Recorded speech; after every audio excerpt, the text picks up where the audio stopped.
welcome back. There is a whole lot of red in our studio today. That's because it is National Wear Red Day. Yeah, we are wearing red to bring attention to heart disease in women. Joining us this morning to talk about this day and how you can take part in warning signs and prevention when it comes to heart disease is Lindsay Colle of the American Heart Association and Angie Bryan, who is a heart disease survivor. Thanks for coming on, you guys. We appreciate it. Thanks for having us. Of course. Lindsay, first of all, how important is it to have this day? Well, today signifies a very important day. Unfortunately, heart disease is the #1 killer of women. It kills more women than all cancers combined. Today represents an opportunity to really educate and empower women around the things that they can do to live a longer, healthier life, prevent heart disease, and to learn about the things that are available to them to take control of their health. And Angie, tell us more about your story. Well, this year will be the 10-year mark for me, but I was on a date with a guy I like to call the heartbreaker, and all of a sudden I had trouble breathing. Didn't know what was going on, gasping for air. Turned out my mitral valve had spontaneously ruptured. Wow.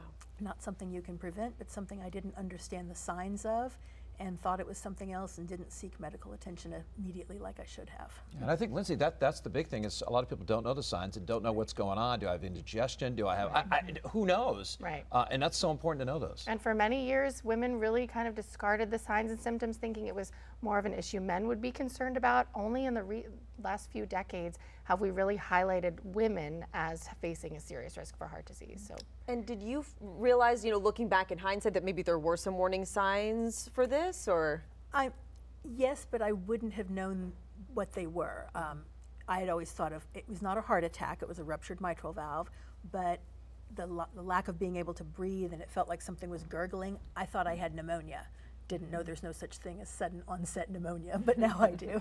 And I had the opposite thing when I went to the ER. Instead of being dismissed, like, oh, that's nothing, they were saying, we think it's your heart. I'm like, don't be ridiculous. There's nothing wrong with my heart. Just give me some medicine and let me go. Luckily, they prevailed. And I did end up having open heart surgery to repair the mitral valve. Wow. So. And Lindsay, the scary thing about this is impacting young women at an alarming rate, huh? Yeah. So studies show that 45% of women over the age of 20 are facing some form of cardiovascular disease. So very prevalent. And again, the signs and symptoms are very different.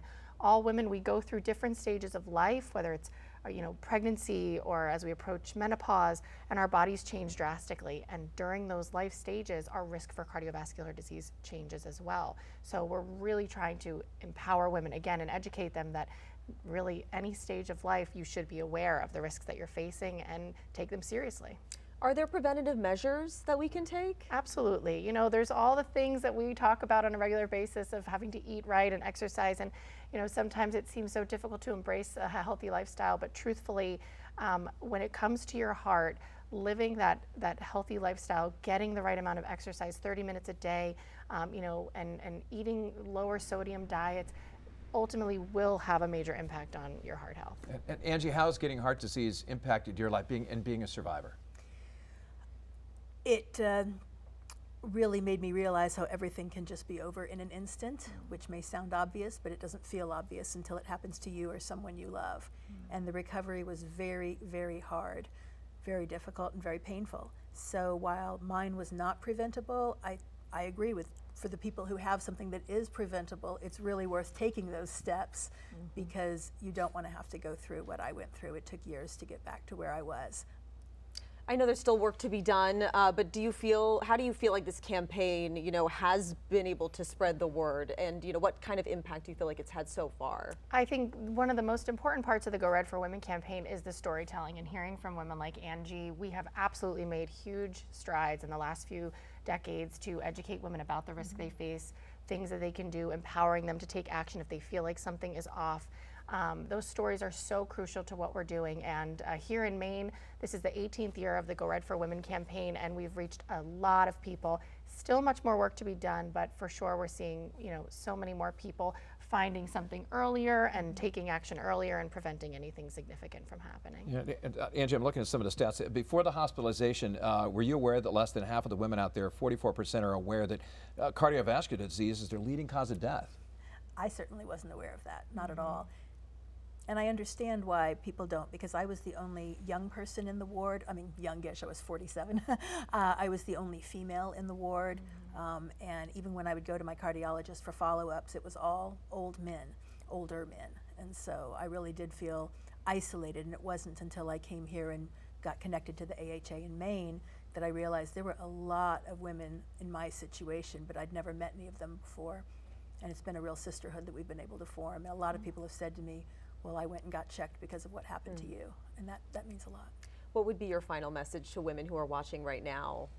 I would say just don't hesitate to put yourself first. We're such busy, moms, and we're working, and we're always making excuses to help everyone else first. But truly, if anything from today, think about the most minor, sign could be something that could have long-lasting impact. So, the consequences of not taking action could be so much more severe than just, calling the doctor and going ahead and just double checking to make sure that if you are feeling something, that it's not something significant. Yeah. What's a good website to go to get preventative tools and also maybe some early signs that maybe they have heart disease? So you can visit heart.org, or actually heart.org/Maine is our local site, and there's tons of resources available for women to learn the signs and symptoms, learn about things they can do to live a heart healthy lifestyle, and also things they can do to help get involved with our work. All right, go Red for Women. Thank you both so much for being here this morning. We appreciate it. Thank you. Yeah, and congratulations on your recovery and everything. Absolutely. 10 years, wow. Yes, I feel great. Good.